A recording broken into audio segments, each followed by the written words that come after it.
ಶ್ರೀ ಗುರುಭ್ಯೋ ನಮಃ. ಹರಿ ಓಂ. ನಮೋ ಜ್ಯೋತಿರ್ಲೋಕಾಯ ಕಾಲಾಯನಾಯ ಅನಿಮಿಷಾಂ ಪತಯೇ ಮಹಾಪುರುಷಾಯ ಅಭಿಧೀಮಹಿ ಓಂ. ನಮಸ್ಕಾರ ಎಲ್ಲ ವೀಕ್ಷಕರಿಗೂ ಕೂಡ ಸನಾತನ ಧರ್ಮ ಕಾರ್ಯಕ್ರಮಕ್ಕೆ ತಮಗೆಲ್ಲರಿಗೂ ಕೂಡ ಸ್ವಾಗತ ಸುಸ್ವಾಗತ. ಸನಾತನ ಧರ್ಮ ಕಾರ್ಯಕ್ರಮದೊಳಗೆ ಇವತ್ತಿನ ದಿವಸ ನಾನು ಹೇಳಿದಂತಹ ಈ ಶ್ಲೋಕ ಏನಿದೆ, ಈ ಶ್ಲೋಕ ಶುಂಶುಮಾರ ದೇವರದು. ಹೌದು, ಈ ಶುಂಶುಮಾರ ದೇವರು ಯಾರು ಅಂತ ಪ್ರಶ್ನೆ ಮಾಡಿಕೊಂಡ್ರೆ, ನವಗ್ರಹಗಳನ್ನು ತನ್ನ ಕೈಯಲ್ಲಿ ಕಾಲುಗಳಲ್ಲಿ ಇಟ್ಟುಕೊಂಡು ನಿಯಮನ ಮಾಡುವಂತಹ ಶಕ್ತಿಯನ್ನು ಹೊಂದಿದಂತಹ ಚೋಳಿನ ಆಕೃತಿಯಲ್ಲಿ ಇರತಕ್ಕಂತಹ ಒಂದು ದೈವ. ಇದು ವಿಷ್ಣುವಿನ ಅವತಾರ. ಸೊ ಅದಕ್ಕೆ ಇಂತಹ ಪರಮಪುರುಷನಾಗಿರ್ತಕ್ಕಂತಹ ಶುಂಶುಮಾರ ರೂಪಿಯಾದಂತಹ ಭಗವಂತನ ಸ್ಮರಣೆಯನ್ನು ಮಾಡೋಣದ್ರಿಂದ ಎಲ್ಲ ನವಗ್ರಹಗಳ ದೋಷ ಪರಿಹಾರವಾಗ್ತದೆ. ನಾವು ನಾಭಿಯಿಂದ ಮೇಲ್ಗಡೆ ಚತುರ್ಭುಜ ಆಕಾರದಲ್ಲಿರತಕ್ಕಂತಹ ಭಗವಂತ ನಾಭಿಯಿಂದ ಕೆಳಗಡೆಗೆ ಚೋಳಿನ ಆಕಾರವನ್ನು ತಾಳಿದ್ದಾನೆ. ಸೊ ತನ್ನ ಕೈಕಾಲುಗಳಲ್ಲಿ ಗ್ರಹಗಳನ್ನು ಇಟ್ಟುಕೊಂಡು ನಿಯಮನ ಮಾಡುವಂತಹ ಶಕ್ತಿಯನ್ನು ಹೊಂದಿದ್ದಾನೆ. ವಿಶೇಷವಾಗಿ ಯಾವ ರೀತಿಯಾಗಿ ಚೋಳಿಗೆ ಮುಳ್ಳು ಬರ್ತದೆ, ಈ ಪರಮಾತ್ಮನ ಒಂದು ಆಕೃತಿಯಲ್ಲಿ, ಚೋಳಿನ ಆಕೃತಿಯಲ್ಲಿ ಆ ಮುಳ್ಳಿನ ಜಾಗದಲ್ಲಿ ಕಾಲ, ಸಮಯ, ಟೈಮನ್ನು ಇಟ್ಟುಕೊಂಡು ನಿಯಮನ ಮಾಡುವಂತಹ ಶಕ್ತಿಯನ್ನು ಹೊಂದಿದ್ದಾನೆ. ಸೊ ಇಷ್ಟು ವಿಶೇಷವಾಗಿರ್ತಕ್ಕಂತಹ ಆ ಒಂದು ಅದ್ಭುತವಾಗಿರ್ತಕ್ಕಂತಹ ರೂಪದ ಸ್ಮರಣೆಯನ್ನು ಮಾಡಿ ನಮ್ಮ ಸನಾತನ ಧರ್ಮ ಕಾರ್ಯಕ್ರಮವನ್ನು ಪ್ರಾರಂಭ ಮಾಡಿದ್ದೇವೆ. ಬನ್ನಿ ಹಾಗಿದ್ರೆ ಇವತ್ತಿನ ಪಂಚಾಂಗವನ್ನು ನೋಡಿಕೊಂಡು ಬರೋಣ. ಕ್ರೋಧಿನಾಮ ಸಂವತ್ಸರ, ಉತ್ತರಾಯಣ, ವಸಂತ ಋತು, ಫಾಲ್ಗುಣ ಮಾಸ, ಕೃಷ್ಣ ಪಕ್ಷದಲ್ಲಿ ನಾವು ಇವತ್ತಿನ ದಿವಸ ಇದ್ದೇವೆ. ಏಕಾದಶಿ, ಮಂಗಳವಾರ, ಶ್ರವಣ ನಕ್ಷತ್ರ, ಭವಯೋಗ, ಬಾಲವಕರಣವನ್ನು ಇವತ್ತಿನ ದಿವಸ ನೋಡ್ತಾ ಇದ್ದೇವೆ. ಸೂರ್ಯೋದಯ ಬೆಳಗ್ಗೆ 6:27 ಆಗಿದೆ. ಸೂರ್ಯಾಸ್ತ ಸಾಯಂಕಾಲ 6:38 ಆಗ್ತಾ ಇದೆ. ಯಮಗಂಟ ಕಾಲ ಬೆಳಗ್ಗೆ 9:30 ಪ್ರಾರಂಭವಾದರೆ 11 ಗಂಟೆವರೆಗೂ ಕೂಡ ಇದೆ. ರಾಹುಕಾಲ ಮಧ್ಯಾಹ್ನ 3:36 ಪ್ರಾರಂಭವಾಗ್ತಾ ಇದೆ, 5 ಗಂಟೆವರೆಗೂ ಕೂಡ ಇದೆ. ಒಂದು ಒಳ್ಳೆಯ ಮುಹೂರ್ತವನ್ನೇ ಹೇಳಿ ಗುರುಗಳೇ, ಇವತ್ತಿನ ದಿವಸ ಸ್ವಲ್ಪ ಕೆಲಸ ಕಾರ್ಯಗಳನ್ನು ಮಾಡಬೇಕು, ಒಂಚೂರೇನೋ ಕೊಡ್ತಗೊಳ್ಳೋದಿದೆ, ಒಂಚೂರೇನೋ ಪೂಜೆ ಮಾಡೋದಿದೆ, ಯಾರನ್ನೋ ಹೋಗಿ ಭೇಟಿಯಾಗೋದಿದೆ, ರೋಗಿಗಳಿಗೆ ಔಷಧಿಯನ್ನು ಕೊಡೋದಿದೆ.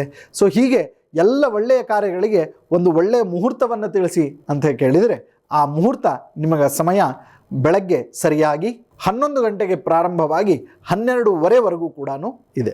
ಆದಿತ್ಯ ದಿನವಗ್ರಹ ಶುಭಕರ ಮೇಷಾದಯೋ ರಾಶಯೋ ನಕ್ಷತ್ರಾಣಿ ಸಯೋಗತಾಸ್ತರದಯ ತದ್ದೇವತಾ ತದ್ಗಣಾ ಮಾಸಾಬ್ಧಾರತವಸ್ತತೈವ ದಿವಸ ಸಂಧ್ಯಾಸ್ಥತಾರಾತ್ರಯ ಸರ್ವೇ ಸ್ಥಾವರ ಜಂಗಮಾ ಪ್ರತಿದಿನಂ ಕುರ್ಯಾತ್ ಸದಾ ಮಂಗಲಂ. ಈ ಶ್ಲೋಕವನ್ನು ಯಾಕೆ ನಾನು ಹೇಳ್ತಾ ಇದ್ದೇನೆ ಅಂತಂದರೆ, ಶಿವ ಪಾರ್ವತಿ ದೇವಿಯ ಜೊತೆಗೆ ಸಂವಾದವನ್ನು ನಡೆಸುವಂತಹ ಪುರಾಣದ ಭಾಗದಲ್ಲಿ ಪಾರ್ವತಿ ದೇವಿ ಮಾಡಿದಂತಹ ಪ್ರಶ್ನೆ ದೇವಿಗೆ ರುದ್ರದೇವರು ಉತ್ತರವನ್ನು ಕೊಡ್ತಾ ಹೋಗ್ತಾರೆ. ಇದನ್ನು ಉಮಾಮಹೇಶ್ವರಿ ಸಂವಾದ ಅಂತ ಹೇಳ್ತಾರೆ. ಸೊ ಈ ಉಮಾಮಹೇಶ್ವರ ಸಂವಾದದೊಳಗೆ ಒಂದು ಪ್ರಶ್ನೆಯನ್ನು ಮಾಡ್ತಾಳೆ ಪಾರ್ವತಿ ದೇವಿ. ಏನಂತ ಪ್ರಶ್ನೆ ಮಾಡ್ತಾಳೆ ಅಂತಂದರೆ, ಎಲ್ಲೋ ಇದ್ದಂತಹ ಗ್ರಹಗಳು ನಮ್ಮನ್ನು ಹೇಗೆ ನಿಯಮನ ಮಾಡಲಿಕ್ಕೆ ಸಾಧ್ಯ, ಅಥವಾ ಗ್ರಹಗಳಿಂದ ಕೆಟ್ಟದ್ದು ಒಳ್ಳೆಯದು ಆಗಲಿಕ್ಕೆ ಸಾಧ್ಯನಾ ಅಂಥೇಳಿ ರುದ್ರದೇವರನ್ನು ಕೇಳ್ತಾನೆ. ಕೇಳಿದ ತಕ್ಷಣ ಆ ಪರಮಶಿವ ಉತ್ತರವನ್ನು ಹೇಳ್ತಾನೆ. ಏನು ಹೇಳ್ತಾನೆ ಅಂತಂತಂದರೆ, ಗ್ರಹಗಳು ನಮಗೆ ಕೇವಲ ದಿಕ್ಸೂಚಿಗಳು. ನಿಮ್ಮ ಜೀವನದೊಳಗೆ ಒಳ್ಳೆಯದಾಗ್ತದ, ನಿಮ್ಮ ಜೀವನದೊಳಗೆ ಕೆಟ್ಟದ್ದಾಗ್ತದ ಅಂತನ್ನುವಂತಹ ಸೂಚನೆಗಳನ್ನು ಮಾತ್ರ ಕೊಡುವಂಥದ್ದು ಇದು ಗ್ರಹಗಳ ಕೆಲಸ. ಇದನ್ನೆಲ್ಲವನ್ನು ಗಮನಿಸಿದಾಗ ನಮಗೆ ಗೊತ್ತಾಗೋದೇನು ಅಂತಂದರೆ, ಹಾಗಿದ್ರೆ ನಮಗೆ ಜೀವನದೊಳಗೆ ಕೆಟ್ಟದ್ದು ಒಳ್ಳೆಯದು ಎದರಿಂದ ಆಗ್ತದ? ಆಗ ಶಿವ ಹೇಳ್ತಾನೆ, ಕರ್ಮಾನುಸಾರೇಣ, ನಾವು ಏನು ಕರ್ಮವನ್ನು ಮಾಡ್ತೇವೆ ಆ ಕರ್ಮದ ತಕ್ಕ ಹಾಗೆ ನಾವು ಫಲವನ್ನು ಅನುಭವಿಸ್ತೇವೆ. ಸೊ ಕರ್ಮಾನುಸಾರವಾಗಿ ನಾವು ಫಲಗಳನ್ನು ಪಡಿತಾ ಹೋಗ್ತೇವೆ ಅಂತನ್ನುವಂತಹ ಉತ್ತರವನ್ನು ನಾನು ಹೇಳುವಂಥದ್ದಲ್ಲ. ಉಮಾಮಹೇಶ್ವರ ಸಂವಾದದಲ್ಲಿ ರುದ್ರದೇವರು ಪಾರ್ವತಿ ದೇವಿಗೆ ಉಪದೇಶವನ್ನು ಮಾಡ್ತಾ ಹೇಳ್ತಾರೆ. ಹೆಂಗೆ ಕೆಲಸ ಮಾಡ್ತವೆ ನವಗ್ರಹಗಳು ಅಂತಂದ್ರೆ, ಯಾವ ರೀತಿಯಾಗಿ ನಾವು ಒಂದು ಸಿಗ್ನಲ್ ಒಳಗೆ ನಿಂತ್ಕೊಳ್ತೇವೆ. ಸಿಗ್ನಲ್ನಲ್ಲಿ ಕೆಂಪು ಬಂತು ಅಂತಂದ್ರೆ ನಿಲ್ತೇವೆ, ಹಳದಿ ಬಂತು ಅಂತಂದ್ರೆ ರೆಡಿ ಪೊಸಿಷನ್ದೊಳಗಿರ್ತೇವೆ, ಹಸಿರು ಬಂತು ಅಂತಂತಂದ್ರೆ ನಾವು ಮೂವ್ ಆಗ್ತೇವೆ. ಹಾಗೆ ನಮ್ಮ ಜೀವನದಲ್ಲಿ ಗ್ರಹಗಳು ಮಾಡುವಂತಹ ಕೆಲಸ ಏನು ಅಂತಂದರೆ ಎಚ್ಚರಿಕೆಯನ್ನು ಕೊಡ್ತವೆ. ಅದಕ್ಕೆ ಬಹಳ ಸುಂದರವಾಗಿ ಹೇಳ್ತಾರೆ, ವ್ಯಾಳ್ಯಕ್ಕೆ ಎಚ್ಚರಿಕೆಯ ಕೊಡುವುದು ಹರಿಯ ನಾಮ. ಹೆಂಗಂತಂತಂದ್ರೆ ವ್ಯಾಳ್ಯಕ್ಕೆ ಎಚ್ಚರಿಕೆಯನ್ನು ಕೊಡುವುದು ಹರಿಯ ನಾಮ. ಹೆಂಗೆ ದೇವರ ನಾಮಸ್ಮರಣೆ ನಮಗೆ ಎಚ್ಚರಿಕೆ ಕೊಡ್ತದೆ ಅಂತಂದರೆ ಈ ಗ್ರಹಗಳಿಗೆ ಸೂಚನೆಯನ್ನು ಕೊಟ್ಟು ಎಚ್ಚರಿಕೆಯನ್ನು ಕೊಡ್ತದಂತೆ. ವ್ಯಾಳ್ಯಕ್ಕೆ ನಿನ್ನ ಜಾತಕದೊಳಗೆ ಹಿಂಗಿದೆ, ಈ ಗ್ರಹ ಉಚ್ಚ ಸ್ಥಾನದಲ್ಲಿ, ಈ ಗ್ರಹ ನೀಚ ಸ್ಥಾನದಲ್ಲಿ, ಈ ಗ್ರಹದ ಪ್ರಭಾವ ಹೆಚ್ಚಿಗೆ ಇದೆ, ಈ ಗ್ರಹದ ಪ್ರಭಾವ ಕಡಿಮೆ ಇದೆ ಅಂಥೇಳಿ ಈ ರೀತಿಯಾಗಿ ವ್ಯಾಳ್ಯಕ್ಕೆ ಎಚ್ಚರಿಕೆಯನ್ನು ಆ ಭಗವಂತ ಗ್ರಹಗಳ ಮುಖಾಂತರವಾಗಿ ನಮಗೆ ದಯಪಾಲಿಸ್ತಾನೆ. ಇದೆಲ್ಲವನ್ನು ನಾವು ಒಂದು ಸ್ವಲ್ಪ ಗಮನದೊಳಗಿಟ್ಕೊಳ್ಬೇಕು. ಯಾಕೆ ಈ ಮಾತು ಹೇಳಿಕತ್ತೇನೆ ಅಂತಂತಂದರೆ, ನಮ್ಮ ಜಾತಕನೇ ಸರಿ ಇಲ್ಲ, ನನ್ನ ಕುಂಡ್ಲಿನೇ ಸರಿ ಇಲ್ಲ, ನನ್ನ ಹಣೆವಾರನೇ ಸರಿ ಇಲ್ಲ ಅಂಥೇಳಿ ಪ್ರಯತ್ನ ಮಾಡಲಾರದೆ ನಾವು ಇರಬಾರದು. ಎಲ್ಲವೂ ನಿಶ್ಚಿತವಾಗಿತ್ತು ಅಂತಂತಂದರೆ ಪ್ರಯತ್ನಕ್ಕೆ ಅರ್ಥ ಇರ್ತಿದ್ದಿಲ್ಲ. ಹಾಗಿದ್ರೆ ಕುಂಡ್ಲಿ ಒಳಗೂ ಕೂಡ ಕೆಲವೊಂದಿಷ್ಟು ಕಡೆ ಭಗವಂತ ಬರೆದಿರ್ತಾನೆ, ಏನು ಪ್ರಯತ್ನ ಮಾಡಿದರೆ ಇವನಿಗೆ ಫಲ ಸಿಗಲಿ ಅಂತನ್ನುವಂಥದ್ದು. ಸೊ ಹೀಗೆ ಪ್ರಯತ್ನಕ್ಕೆ ಒಂದು ಫಲ ಇದೆ. ಆ ಫಲವನ್ನು ಪಡಿಬೇಕಾದರೆ ದೈವಾನುಗ್ರಹ ಬೇಕು. ಇಂತಹ ದೈವಾನುಗ್ರಹವನ್ನು ಪಡೀಲಿಕ್ಕೆ ಬರುವ ಮಾರ್ಚ್ 29ನೇ ತಾರೀಕು ಶನಿಯ ಒಂದು ಸಂಚಲನವನ್ನು ನಾವು ನೋಡ್ತೇವೆ. ಆ ಶನಿದೇವರ ಸಂಚಲನದಲ್ಲಿ ನೀವು ಮಾಡಬೇಕಾದಂತಹ ವಿಶೇಷವಾದಂತಹ ಪೂಜೆ ಪುನಸ್ಕಾರಗಳನ್ನು ಹುಬ್ಬಳ್ಳಿಯ ಪರಿವಾರ ಶನೈಶ್ಚರ ದೇವರ ಸನ್ನಿಧಾನದಲ್ಲಿ ನಾವು ಮಾಡುವಂಥವರಾಗಿರ್ತೇವೆ. ತಪ್ಪದೆ ತಾವೆಲ್ಲರೂ ಕೂಡ ಬರುವ ಮಾರ್ಚ್ 29ನೇ ತಾರೀಕಿಗೆ ಪರಿವಾರ ಶನೈಶ್ಚರ ದೇವಸ್ಥಾನ, ವಿಶ್ವೇಶ್ವರ ನಗರ, ಹುಬ್ಬಳ್ಳಿಯಲ್ಲಿ ಅಮಾವಾಸ್ಯೆ ತಿಥಿ ಆಗಿರ್ತದೆ. ಶನಿದೇವರ ಆರಾಧನೆಗೆ ಅತ್ಯಂತ ಸೂಕ್ತವಾದಂತಹ ದಿನ ಅಂತ ಹೇಳ್ತಾ ಒಂದು ಪುಟ್ಟವಾದಂತಹ ವಿರಾಮದ ನಂತರ ಮತ್ತೊಮ್ಮೆ ತಮಗೆಲ್ಲರಿಗೂ ಕೂಡ ಈ ಕಾರ್ಯಕ್ರಮಕ್ಕೆ ಸ್ವಾಗತವನ್ನು ಕೋರ್ತೇನೆ. ವಿರಾಮದ ನಂತರ ಮತ್ತೊಮ್ಮೆ ಸನಾತನ ಧರ್ಮ ಕಾರ್ಯಕ್ರಮಕ್ಕೆ ತಮಗೆಲ್ಲರಿಗೂ ಕೂಡ ಸ್ವಾಗತ, ಸುಸ್ವಾಗತ. ಶನಿದೇವರ ಬದಲಾವಣೆ ಮಾರ್ಚ್ 29ನೇ ತಾರೀಕು ಆಗ್ತಾ ಇದೆ. ಸೊ ತನ್ನಿಮಿತ್ತಕವಾಗಿ ಹುಬ್ಬಳ್ಳಿಯ ಪರಿವಾರ ಶನೈಶ್ಚರ ದೇವಸ್ಥಾನ, ವಿಶ್ವೇಶ್ವರ ನಗರ, ಹುಬ್ಬಳ್ಳಿ ಒಳಗೆ ಎಲ್ಲ ರೀತಿಯಾದಂತಹ ಪೂಜೆ ಪುನಸ್ಕಾರಗಳು ನಡೀತಾ ಇದೆ. ಈಗ ನಾನು ಒಂದು ಇಂಪಾರ್ಟೆಂಟ್ ಆದಂತಹ ವಿಷಯಕ್ಕೆ ಬರ್ತಾ ಇದ್ದೆ. ಅದೇನು ಅಂತಂದ್ರೆ 9 ನವಗ್ರಹಗಳಿವೆ. 9 ಗ್ರಹಗಳು, ನವಗ್ರಹ ಅಂತಂತಂದ್ರೆ 9. ಸೊ ಹಾಗಿದ್ರೆ ಆ 9 ಗ್ರಹಗಳ ಪ್ರಭಾವಕ್ಕೆ ನಾವು ಒಳಗಾಗೇವಿ ಅಂತ ಅನ್ನೋದು ಹೆಂಗೆ ಗೊತ್ತಾಗ್ತದೆ? ಈಗ ಎಷ್ಟೋ ಜನ ಹೇಳ್ತಾರೆ ಏನು ಅಂತಂದ್ರೆ, ನನ್ನ ಡೇಟ್ ಆಫ್ ಬರ್ತ್ ಗೊತ್ತಿಲ್ಲ, ನಂದು ಟೈಮ್ ಗೊತ್ತಿಲ್ಲ, ಅವು ಹಳೆ ಕಾಲದೊಳಗೆ ಬರೆದಿಟ್ಟಿಲ್ಲ, ಮತ್ತೊಂದು ಮುಗಿದೊಂದು ಹೇಳ್ತಾರೆ.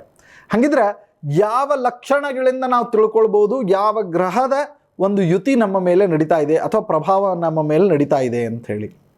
ಸೊ ಬನ್ನಿ, ಹಾಗಿದ್ರೆ ಯಾವ ರೋಗಗಳಿಂದ ಅಥವಾ ದೇಹದಲ್ಲಿ ಆಗುವಂತಹ ಬೇರೆ ಬೇರೆ ರೀತಿಯಾದಂತಹ ಬದಲಾವಣೆಗಳಿಂದ, ನಮ್ಮ ಸಂಗತಿಯ ಬದಲಾವಣೆಯಿಂದ, ನಮ್ಮ ಪ್ರಸಂಗಗಳ ಬದಲಾವಣೆಯಿಂದ ಯಾವ ಗ್ರಹದ ಒಂದು ಅನುಗ್ರಹಕ್ಕೋ ಅವಗ್ರಹಕ್ಕೋ ನಾವು ಕಾರಣ ಆಗೇವಿ, ನಾವು ಯಾವ ಶಾಂತ್ಯಾದಿ ಕರ್ಮಗಳನ್ನು ಮಾಡಬೇಕು, ಯಾವ ಗ್ರಹರ ಆರಾಧನೆಯನ್ನು ಮಾಡಬೇಕು ಅಂತಿರೋದನ್ನು ನಿಮಗೆ ನಾನು ತಿಳಿಸ್ಕೊಡ್ತೇನೆ. ಬಹಳ ವಿಶೇಷವಾದಂತಹ ಟಾಪಿಕ್ ಇದೆ, ದಯವಿಟ್ಟು ಎಲ್ಲರೂ ಲಕ್ಷ್ಯ ಕೊಡ್ರಿ, ಯಾರೂ ನಿಮಗೆ ಹೇಳಿರಲಿಕ್ಕಿಲ್ಲ ಇದನ್ನು. ಸೊ ಅದಕ್ಕೆ ಸೂರ್ಯದಿಂದ ಹಿಡ್ಕೊಂಡು ರಾಹುಕೇತುಗಳ ತನಕ 9 ಗ್ರಹಗಳು. ಸೊ ಈ 9 ಗ್ರಹಗಳು ನಮ್ಮ ಮೇಲೆ ತಮ್ಮ ಪ್ರಭಾವವನ್ನು ಹಾಕ್ತಾ ಇರ್ತವೆ. ಸೊ ಆ ಪ್ರಭಾವ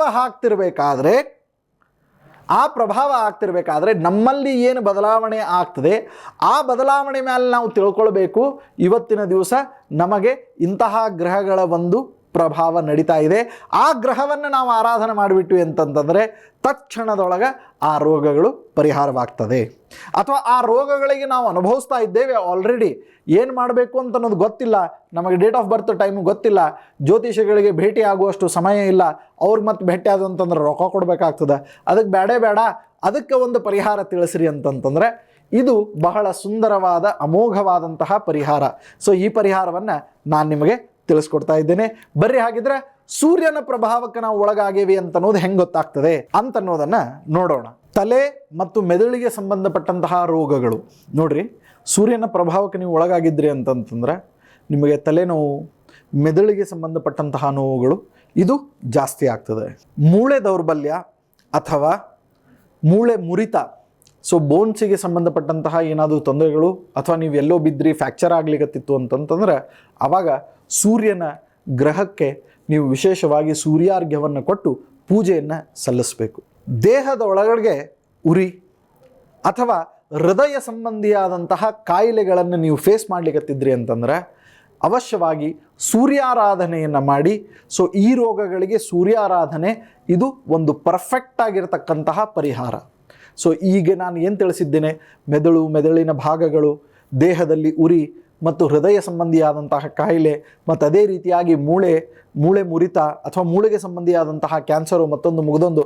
ಸೊ ಇದಕ್ಕೆ ನಿಮಗೆ ಪರಿಹಾರ ಬೇಕು ಅಂತಂದಾಗ ನೀವೇನು ಮಾಡಬೇಕು ಅಂತಂದ್ರೆ ಸೂರ್ಯನ ಆರಾಧನೆ ಮಾಡಬೇಕು. ಸೂರ್ಯನ ಆರಾಧನೆ ಯಾವ ರೀತಿ? ಸೂರ್ಯಾರ್ಘ್ಯವನ್ನು ಕೊಡ್ಬೋದು, ಸೂರ್ಯ ನಮಸ್ಕಾರವನ್ನು ಮಾಡ್ಬೋದು, ಸೂರ್ಯನಿಗೆ ಪ್ರೀತ್ಯಾಸ್ಪದವಾದಂತಹ ಧಾನ್ಯ, ಗೋಧಿ ಇದನ್ನು ನೀವು ದಾನ ಕೊಡಬಹುದು. ಸೊ ಇದಿಷ್ಟು ನೀವು ಮಾಡಿದ್ರಿ ಅಂತಂತಂದ್ರೆ ನಿಮಗೆ ಸೂರ್ಯಗ್ರಹದಿಂದ ಈ ಎಲ್ಲ ರೋಗಗಳಿಗೆ ಪರಿಹಾರ ಅಂತನ್ನೋದು ಸಿಗ್ತದೆ. ಚಂದ್ರನಿಗೆ ಸಂಬಂಧಪಟ್ಟಂತಹ ರೋಗಗಳು ಏನು ಅಂತ ಪ್ರಶ್ನೆ ಮಾಡಿಕೊಂಡ್ರೆ ಹೊಟ್ಟೆ ನೋವು. ಸೊ ಹೊಟ್ಟೆ ನೋವಿನಿಂದ ನೀವು ಬಳಲ್ತಾ ಇದ್ರಿ ಅಂತಂದ್ರೆ ಅವಶ್ಯವಾಗಿ ಚಂದ್ರನ ಪೂಜೆಯನ್ನು ಮಾಡಬೇಕಾದದ್ದು. ರಕ್ತಕ್ಕೆ ಸಂಬಂಧಪಟ್ಟಂತಹ ದೋಷಗಳು, ಸೊ ರಕ್ತದೊತ್ತಡ, BP ಮತ್ತೊಂದು ಮುಗಿದೊಂದು ಇದೆಲ್ಲದಕ್ಕೂ ಕಾರಣ ಅಂತಂತಂದ್ರೆ ಆ ಚಂದ್ರನ ಒಂದು ಪ್ರಭೆ. ಚಂದ್ರ ನೀಚನಾಗಿದ್ದಾಗ ನಮಗೆ ಈ ರೀತಿಯಾಗಿ ಇರ್ತದೆ. ಸೊ ಅದಕ್ಕೆ ಚಂದ್ರನ ಪೂಜೆಯನ್ನು ವಿಶೇಷವಾಗಿ ಈ ರೋಗಗಳಿದ್ದಾಗ ನೀವು ಮಾಡಬೇಕಾಗ್ತದೆ. ಮ್ಯಾಲಿಂದ ಮೇಲೆ ಬಡಬೋಡಿಸೋದು, ಅಪಸ್ಮಾರ ಮತ್ತು ಹುಚ್ಚುತನ ಈ ಎಲ್ಲದಕ್ಕೂ ಕೂಡ ಪರಿಹಾರ ಅಂತಂತಂದ್ರೆ ಚಂದ್ರನ ಪೂಜೆ, ಅಕ್ಕಿಯ ದಾನ. ಸೊ ಯಾರ ಮನಸ್ಸು ಹಿಡಿತಲದಲ್ಲಿ ಇರೋದಿಲ್ಲ ಅವರ ಮನಸ್ಸು ಹಿಡಿತದಲ್ಲ ಬರಲಿಕ್ಕೆ ಚಂದ್ರನ ಪೂಜೆಯನ್ನು ಮಾಡಬೇಕು. ಇನ್ನು ಜಾಂಡಿಸ್ ಆಗ್ತಾ ಇದೆ, ನೀರಿನ ಭಯ ಇದೆ ಅಂತಂದರೆ, ಜಲ ಭಯ ಇದೆ ಅಂತಂತಂದರೆ, ನೀರು ಕಂಡ್ರೆ ಹೆದರಿಕೆ ಆಗ್ತದೆ ಅಂತಂದರೆ ಅಂಥವರೆಲ್ಲರೂ ಕೂಡ ತಪ್ಪದೆ ಚಂದ್ರನ ಪೂಜೆಯನ್ನು ಮಾಡಬೇಕು. ಆ ಚಂದ್ರನ ಪೂಜೆಯಲ್ಲಿ ವಿಶೇಷವಾಗಿ ನೀವು ನೀರಿನ ಭಯವನ್ನು ಮತ್ತು ಜಾಂಡಿಸ್ಸು ಮತ್ತು ವಿಶೇಷವಾಗಿ ಹುಚ್ಚುತನ, ಹೊಟ್ಟೆಗೆ ಸಂಬಂಧಪಟ್ಟಂತಹ ರೋಗಗಳು ಇದನ್ನೆಲ್ಲದರ ಪರಿಹಾರವನ್ನು ನೀವು ಕಂಡುಕೊಳ್ತೀರಿ. ಸೊ ಅದಕ್ಕೆ ಇದ್ರ ಮೇಲೆ ನೀವು ತಿಳ್ಕೊಂಡ್ಬಿಡ್ರಿ ಚಂದ್ರ ನೀಚನಾಗಿದ್ದಾನೆ ನಮ್ಮ ಜಾತಕದೊಳಗೆ. ಸೊ ಆ ನೀಚನಾಗಿರ್ತಕ್ಕಂಥ ಚಂದ್ರನ ಪ್ರಭಾವವನ್ನು ಕಡಿಮೆ ಮಾಡಿಕೊಳ್ಳಿಕ್ಕೆ ನೀವು ತಪ್ಪದೆ ಏನು ಮಾಡಬೇಕಪ್ಪ ಅಂತಂದ್ರೆ ಸಂಕಷ್ಟ ಚತುರ್ಥಿ ವ್ರತವನ್ನು ಮಾಡಬೇಕು. ಸೊ ಗಣಪತಿಯ ಪೂಜೆ, ಸಂಕಷ್ಟ ಚತುರ್ಥಿಯ ಪೂಜೆ ಮತ್ತು ವಿಶೇಷವಾಗಿ ಚಂದ್ರಾರ್ಘ್ಯವನ್ನು ರಾತ್ರಿ ಸಮಯದಲ್ಲಿ ಆ ಹುಣ್ಣಿಮೆಯ ದಿವಸ ಏನು ಚಂದ್ರಾರ್ಘ್ಯವನ್ನು ನೀವು ಕೊಡ್ತೀರೋ ಆ ಚಂದ್ರಾರ್ಘ್ಯವನ್ನು ಕೊಡೋದ್ರಿಂದ ನಿಮಗೆ ಈ ಎಲ್ಲ ರೋಗಗಳ ಪರಿಹಾರ ಅಂತನ್ನೋದು ಶತಸಿದ್ಧವಾಗಿ ಸಿಗ್ತದೆ. ವಿಶೇಷವಾಗಿ ಅಕ್ಕಿದಾನ, ಅನ್ನದಾನಗಳನ್ನು ನೀವು ತಪ್ಪದೆ ಮಾಡಬೇಕು. ಇದರಿಂದಲೂ ಕೂಡ ಚಂದ್ರನಿಂದ ಉಂಟಾಗುವಂತಹ ದೋಷಗಳ, ರೋಗಗಳ ಪರಿಹಾರ ನಿಮಗೆ ಶತಸಿದ್ಧ. ಸೊ ಮಂಗಳ ಗ್ರಹಕ್ಕೆ ಸಂಬಂಧಪಟ್ಟಂತಹ ರೋಗಗಳು ಯಾವುದು? ಇದರಿಂದ ಮಂಗಳನ ಪೂಜೆ ಮಾಡಬೇಕು ಅಂತ ಹೇಳಿ ಅಂದ್ಕೊಂಡಾಗ ಮಂಗಳ ಗ್ರಹಕ್ಕೆ ಸಂಬಂಧಪಟ್ಟಂತಹ ರೋಗಗಳು ಯಾವುದು? ಮಂಗಳ ನೀಚನಾದಾಗ ಯಾವ ರೋಗಗಳು ನಮಗೆ ಬರ್ತವೆ ಅಂತ ಹೇಳಿ ಪ್ರಶ್ನೆಯನ್ನು ಮಾಡಿಕೊಂಡ್ರೆ ಮೊಟ್ಟ ಮೊದಲನೇದ್ದು ಪಿತ್ತ. ಸೊ ಪಿತ್ತ ಜಾಸ್ತಿ ಆಗ್ತದೆ ಅಂತಂತಂದರೆ ಮಂಗಳನ ಪೂಜೆಯನ್ನು ಮಾಡಿ ತದಂತರ್ಯಾಮಿಯಾಗಿ ಲಕ್ಷ್ಮೀ ನರಸಿಂಹದೇವರ ಸ್ಮರಣೆಯನ್ನು ನೀವು ಮಾಡಿಕೊಳ್ಳಿ. ನಿಮಗೆ ಪಿತ್ತ ಅಂತನ್ನೋದು ಇದು ಕಡಿಮೆ ಆಗ್ತಾ ಹೋಗ್ತದೆ. ಭಾಳಷ್ಟು ನೀವು ನಡಿತಿರ್ಬೇಕಾದ್ರೆ ಬೀಳ್ತೀರಿ ಅಥವಾ ಎಲ್ಲೋ ಓಡಾಡ್ಕೊಂಡು ಹೋಗ್ತಿರ್ತೀರಿ, ಸುಮ್ಮನೆ ಹೋಗ್ತಿರ್ತೀರಿ, ಬೀಳ್ತೀರಿ. ಸೊ ಇಂಥ ಬೀಳೋದು ಹೇಳೋದು ಭಾಳ ಆಗ್ಲಿಕ್ಕತ್ತದ ಅಂತಂತಂದ್ರೆ ಅದಕ್ಕೆ ಮಂಗಳ ಕಾರಣ. ಮಂಗಳ ನೀಚನಾಗಿರ್ತಾನೆ ಜಾತಕದೊಳಗೆ. ದೇಹ ಸುಡ್ತಾ ಇದೆ, ಸುಡುವಿಕೆ ಒಂಥರ ಯಾವಾಗಿದ್ರೂ ಉರಿ ಇರ್ತದೆ ದೇಹ ಅಂತಿತ್ತು ಅಂತಂದರೆ ತಪ್ಪದೆ ಮಂಗಳನ ಪೂಜೆಯನ್ನು ಮಾಡಿ. ದೇಹದ ಯಾವುದೇ ಭಾಗ ಒಡೆಯೋದು ಅಂದರೆ ಸ್ಕಿನ್ ಇರ್ಬೋದು ಅಥವಾ ಕಾಲು ಒಡೆಯೋದಿರ್ಬೋದು. ಸೊ ಬಹಳಷ್ಟು ತೊಂದರೆಗೆ ಒಳಗಾಗ್ತೀರಿ. ಕಾಲು ನೋವು ಎಷ್ಟು ನೋವು ಬರ್ತದ್ರಿ ಒಡೀತು ಅಂತಂತಂದ್ರೆ ಯಾವ ಕ್ರೀಮ್ ಹಚ್ಕೊಂಡ್ರು ಏನು ಹಚ್ಕೊಂಡ್ರು ಸಮಾಧಾನ ಆಗೋದಿಲ್ಲ. ನನ್ನ ಹಿಂದಿನ ಪಾದ ಅಂತರೂ ನೆಲಕ್ಕೆ ಇಡ್ಲಿಕ್ಕೆ ಸಾಧ್ಯ ಆಗಂಗಿಲ್ಲ, ಅಷ್ಟು ನೋವು ಆಗ್ತದೆ ಪಾದ ಒಡೆದದ್ದಕ್ಕೆ ಅಂತಂತಂದರೆ ಮಂಗಳನಿಗೆ ವಿಶೇಷವಾದಂತಹ ಪೂಜೆಯನ್ನು ಸಲ್ಲಿಸಿ ರಕ್ತಪುಷ್ಪ ಅಂತಂತಂದ್ರೆ ದಾಸವಾಳ ಹೂವು ಅಂತ ಹೇಳ್ತೇವೆ. ಸೊ ಈ ದಾಸವಾಳ ಹೂವನ್ನು ನೀವು ವಿಶೇಷವಾಗಿ ಮಂಗಳನಿಗೆ ಸಮರ್ಪಣೆಯನ್ನು ಮಾಡಿ ಅದನ್ನು ನೀವು ಮುಂದೆ ಅದಕ್ಕೊಂಚೂರು ಕರ್ಪೂರವನ್ನು, ಎಣ್ಣೆಯನ್ನು ಸೇರಿಸಿ ಅದನ್ನು ನೀವು ನಿಮ್ಮ ಪಾದಗಳಿಗೆ ಅದನ್ನು ಹಚ್ಕೊಂಡ್ರಿ ಅಂತಂತಂದ್ರೆ ಇಂಥ ಪಾದ ಒಡೆಯುವಿಕೆ ಮತ್ತು ಯಾವುದೇ ರೀತಿಯಾದಂಥ ಏಳು ಬೀಳುಗಳು, ದೇಹದ ಯಾವುದೇ ಭಾಗದಲ್ಲಿ ಒಡೆಯೋದು, ತಲೆ ಒಡೆಯೋದು, ಕೈ ಮುರಿಯೋದು, ಸೊ ಇಂತಹ ಎಲ್ಲ ಮುರಿಯುವುದು, ಒಡೆಯುವುದು ಅಂತನ್ನೋದು ಏನದ ಇದೆಲ್ಲವೂ ಕೂಡ ನಿಮಗೆ ಮಂಗಳನ ಪೂಜೆಯಿಂದ ಪರಿಹಾರವಾಗ್ತದೆ. ಆಯುಧಗಳಿಂದ ಭಯ ಇದೆ ಅಥವಾ ಲೈಂಗಿಕವಾದಂತಹ ರೋಗಗಳಿಂದ ನಿಮಗೆ ತೊಂದರೆಗೀಡಾಗ್ತಾ ಇದ್ದೀರಿ ಅಂತಂದರೆ ತಪ್ಪದೆ ಮಂಗಳನ ಪೂಜೆಯನ್ನು ಮಾಡಿ. ಸೊ ಈ ಮಂಗಳನ ಪೂಜೆಯಿಂದ ನಿಮಗೆ ಈ ಎಲ್ಲ ರೋಗಗಳಿಗೂ ಕೂಡ ಪರಿಹಾರ ಸಿಗ್ತದೆ. ಮಂಗಳನ ಪೂಜೆಗಾಗಿ ತದಂತರ್ಯಾಮಿ ಲಕ್ಷ್ಮೀ ನರಸಿಂಹದೇವರನ್ನು ನೀವು ವಿಶೇಷವಾಗಿ ಸ್ಮರಣೆ ಮಾಡಬೇಕಾದದ್ದು. ತೊಗರಿಬೇಳೆಯ ದಾನವನ್ನು ನೀವು ಮಾಡಬೇಕು. ಇದರಿಂದ ನಿಮಗೆ ಎಲ್ಲ ರೀತಿಯಾದಂಥ ಒಳಿತು ಪ್ರಾಪ್ತಿಯಾಗ್ತದೆ. ಸೊ ಹೀಗೆ 3 ಗ್ರಹಗಳ ಒಂದು ವಿಶ್ಲೇಷಣೆಯನ್ನು ನಿಮಗೆ ಕೊಟ್ಟಿದ್ದೇನೆ. ಇನ್ನುಳಿದಂತೆ ಯಾವ ಯಾವ ರೋಗಗಳು ಯಾವ ಗ್ರಹಕ್ಕೆ ಸಂಬಂಧಪಟ್ಟಿದ್ದಿದೆ, ಯಾವ ಪೂಜೆಯನ್ನು ಮಾಡಬೇಕು, ಯಾರ ಪೂಜೆ ಮಾಡೋದ್ರಿಂದ ಯಾವ ರೋಗ ಕಡಿಮೆ ಆಗ್ತದೆ ಅಂತನ್ನುವಂತಹ ಇನ್ನಷ್ಟು ವಿಚಾರಗಳನ್ನು ನಿಮ್ಮೊಟ್ಟಿಗೆ ಹಂಚಿಕೊಳ್ತೇನೆ. ಸನಾತನ ಧರ್ಮದ ಕಾರ್ಯಕ್ರಮದೊಳಗೆ ಒಂದು ಪುಟ್ಟ ವಿರಾಮದ ನಂತರ ಸನಾತನ ಧರ್ಮ ಕಾರ್ಯಕ್ರಮಕ್ಕೆ ತಮಗೆಲ್ಲರಿಗೂ ಕೂಡ ಸ್ವಾಗತ ಸುಸ್ವಾಗತ. ಬನ್ನಿ, ಹಾಗಿದ್ರೆ ಮುಂದಿನ ಗ್ರಹಕ್ಕೆ ನಾವು ಹೋಗೋಣ. ಸೊ ಯಾವ ಗ್ರಹದ ಪೂಜೆ ಮಾಡೋಣದ್ರಿಂದ ಯಾವ ರೋಗದ ಪರಿಹಾರವಾಗ್ತದೆ ಅಂತ ಅನ್ನೋದನ್ನು ನೋಡೋದ್ರಾಗಿದ್ದರೆ, ವಾತ ಪಿತ್ತ ಕಫ ಎಲ್ಲ ರೀತಿಯಾದಂತಹ ಅಸ್ವಸ್ಥತೆಗಳಿಗೆ ಕಾರಣ ಯಾರು ಅಂತಂತಂದರೆ ಬುಧ. ಸೊ ಬುಧನ ಪೂಜೆ ಮಾಡೋಣದ್ರಿಂದ ಈ ರೋಗಗಳಿಗೆ ಪರಿಹಾರ ಸಿಗ್ತದೆ. ಮಾತಿನ ಅಸ್ಪಷ್ಟತೆ ಇತ್ತು ಮಕ್ಕಳಲ್ಲಿ ಅಂತಂತಂದರೆ ಬುಧನ ಪೂಜೆಯನ್ನು ಮಾಡಬೇಕು. ಮತ್ತು ಗಂಟಲಿಗೆ ಸಂಬಂಧಪಟ್ಟಂತಹ ನೋವುಗಳು ಬಹಳ ಆಗ್ಲಿಕ್ಕತ್ತವ ಅಂತಂತಂದ್ರೆ ಅದಕ್ಕೆ ಬುಧನ ಪೂಜೆಯನ್ನು ಮಾಡಬೇಕು. ನರ ದೌರ್ಬಲ್ಯಗಳಿತ್ತು, ನರಗಳ ಕುಸಿತ ಇತ್ತು ಅಂತಂತಂದ್ರೆ ತಪ್ಪದೆ ಬುಧನ ಪೂಜೆಯನ್ನು ಮಾಡಬೇಕು. ಬೌದ್ಧಿಕವಾಗಿರ್ತಕ್ಕಂತಹ ದೌರ್ಬಲತೆ ಮತ್ತು ಕೀಳರಿಮೆಗಳಿದ್ದು ಅಂತಂತಂದ್ರೆ ಬುಧನ ಪೂಜೆಯನ್ನು ಮಾಡಬೇಕು. ವಿಶೇಷವಾಗಿ ಹೆಸರು ಕಾಳು, ಹೆಸರು ಬೇಳೆ ಇವುಗಳನ್ನು ದಾನ ಕೊಡುವಂಥದ್ದು ಮತ್ತು ಇವುಗಳನ್ನು ಹೆಚ್ಚಿನ ಪ್ರಮಾಣದಲ್ಲಿ ಸೇವಿಸುವಂಥದ್ದು ಮತ್ತು ವಿಶೇಷವಾಗಿ ಬುಧನ ಪೌರಾಣಿಕವಾಗಿರ್ತಕ್ಕಂತಹ ಮಂತ್ರವನ್ನು ಹೇಳುವಂಥದ್ದು. ಸೊ ಈ ಎಲ್ಲ ಪ್ರಾರ್ಥನೆ ಪೂಜೆಗಳನ್ನು ನೆರವೇರಿಸಿದಾಗ ಬುಧನಿಗೆ ಸಂಬಂಧಪಟ್ಟಂತಹ ಈ ರೋಗ ಲಕ್ಷಣಗಳಿಂದ ನಮಗೆ ಬುಧನ ಒಂದು ಅವಗ್ರಹಕ್ಕೆ ನಾವು ಕಾರಣನಾಗಿದ್ದಾನೆ ಅಥವಾ ಬುಧ ಜಾತಕದೊಳಗೆ ನೀಚನಾಗಿದ್ದಾನೆ ಅಂತ ಅನ್ನೋದು ಗೊತ್ತಾಗ್ತದೆ. ಆದ್ದರಿಂದ ನಾವೇನು ಮಾಡಬಹುದು ಅಂತಂತಂದರೆ ಈ ರೀತಿಯಾದಂತಹ ರೋಗ ಲಕ್ಷಣಗಳು ಕಂಡಾಗ ತಪ್ಪದೆ ಬುಧನ ಆರಾಧನೆಯನ್ನು ನಾವು ಮಾಡಿಬಿಟ್ವಿ ಅಂತಂದರೆ ಆವಾಗ ನಮಗೆ ಈ ರೋಗಗಳಿಗೆ ಪರಿಹಾರ ಸಿಕ್ಕಿಬಿಡ್ತದೆ. ಬನ್ನಿ, ಆಗಿದ್ದರೆ ಮುಂದಿನ ಗ್ರಹಕ್ಕೆ ನಾವು ಹೋಗೋಣ. ಕಿವಿಯ ರೋಗಗಳು ಮತ್ತು ಹೊಟ್ಟೆಯ ಬೊಜ್ಜು, ದೌರ್ಬಲ್ಯಗಳು, ಹೊಟ್ಟೆ ನೋವು, ಸೊ ಇದೆಲ್ಲದರಿಂದ ನೀವು ಬಳಲ್ತಾ ಇದ್ರಿ ಅಂತಂದರೆ ಗುರುವಿನ ಆರಾಧನೆಯನ್ನು ತಪ್ಪದೆ ಮಾಡಬೇಕು. ಯಾಕೆ ಅಂತ ಪ್ರಶ್ನೆ ಮಾಡಿಕೊಂಡ್ರೆ, ಗುರು ಜಾತಕದೊಳಗೆ ನೀಚನಾಗಿದ್ದಾಗ ಈ ರೋಗಗಳು ಮನುಷ್ಯನಲ್ಲಿ ಕಂಡುಬರ್ತವೆ. ಸೊ ಇಂತಹ ರೋಗಗಳಿಗೆ ಪರಿಹಾರ, ಅದಕ್ಕೆ ರೋಗ ಲಕ್ಷಣದ ಮೇಲಿಂದ ನಾವು ತಿಳಿದುಕೊಳ್ಬಹುದು. ಏನಂತ ತಿಳಿದುಕೊಳ್ಬಹುದು ಅಂತಂತಂದ್ರೆ ನಮ್ಮ ಜಾತಕದೊಳಗೆ ಇಂತಹ ಗ್ರಹ ನೀಚ ಸ್ಥಾನದಲ್ಲಿದೆ ಅಂತ. ಸೊ ಅದಕ್ಕೆ ಕೆಲವೊಮ್ಮೆ ಎಷ್ಟೋ ಜನರಿಗೆ ಡೇಟ್ ಆಫ್ ಬರ್ತು ಟೈಮು ಗೊತ್ತಿರೋದಿಲ್ಲ. ಸೊ ಅಂಥವ್ರು ಏನು ಮಾಡ್ಬೋದು ಅಂತಂತಂದ್ರೆ ಈ ರೋಗ ಲಕ್ಷಣಗಳಿಂದ ತಿಳ್ಕೊಳ್ಬಹುದು. ಏನು ತಿಳ್ಕೊಳ್ಬಹುದು ಅಂತಂತಂದ್ರೆ ನಮಗೆ ಇಂತಹ ಗ್ರಹದ ನೀಚ ಸ್ಥಾನದೊಳಗಿದ್ದೇವೆ, ಹೀಗಾಗಿ ಮ್ಯಾಲಿಂದ ಮೇಲೆ ನಮಗೆ ಆ ರೋಗಗಳು ಉಳ್ಬಣಿಸ್ತಾ ಇವೆ, ಅದಕ್ಕೆ ನಾವು ಪರಿಹಾರ ಮಾಡಿಕೊಳ್ಬಹುದು ಅಂತನ್ನೋದನ್ನು ಇಲ್ಲಿ ನಾವು ಕಾಣಬಹುದು.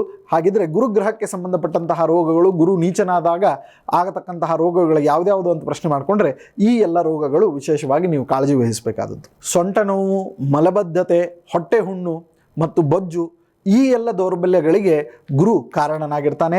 ಆದ್ದರಿಂದ ತಪ್ಪದೆ ಗುರುವಿನ ಆರಾಧನೆ ಯಾವ ರೀತಿಯಾಗಿ ಅಂತಂದರೆ ಗುರುವಾರದ ದಿವಸ ಗುರುಗಳಾಗಿರ್ತಕ್ಕಂತಹ ರಾಯರಿಗೆ ಪ್ರದಕ್ಷಿಣೆ ಹಾಕಿ ನಮಸ್ಕಾರವನ್ನು ಮಾಡಿ, ನಿಮ್ಮ ಮನೆಯಲ್ಲಿ ಯಾರು ಗುರುಸ್ಥಾನದಲ್ಲಿ ನಿಮ್ಮ ಗಾಯತ್ರಿ ಮಂತ್ರೋಪದೇಶಕರಾಗಿದ್ದಾರೆ ಅಥವಾ ನೀವು ಅವ್ರ ಕಡೆಯಿಂದ ಒಂದೆರಡು ಅಕ್ಷರ ವಿದ್ಯೆಯನ್ನು ಪಡೆದಿರಿ ಅಂತನ್ನಂಥ ಗುರುಸ್ಥಾನದೊಳಗೆ ಯಾರಿದ್ದಾರೆ ಅವರಿಗೆ ತಪ್ಪದೆ ನೀವು ಪ್ರದಕ್ಷಿಣೆ ನಮಸ್ಕಾರವನ್ನು ಹಾಕಿ. ಇದರಿಂದ ನಿಮ್ಗೆ ಒಳ್ಳೆಯದಾಗ್ತದೆ. ಕಡಲೆಬೇಳೆ, ಕಡಲೆಕಾಳುಗಳು ಇದುಗಳ ದಾನ ಮತ್ತು ಸೇವನೆ ಎರಡರಿಂದಲೂ ಕೂಡ ನಿಮಗೆ ಎಲ್ಲ ರೀತಿಯಾದಂತಹ ಭಯ ಮತ್ತು ಅಂಜಿಕೆಗಳ ಪರಿಹಾರವಾಗ್ತದೆ.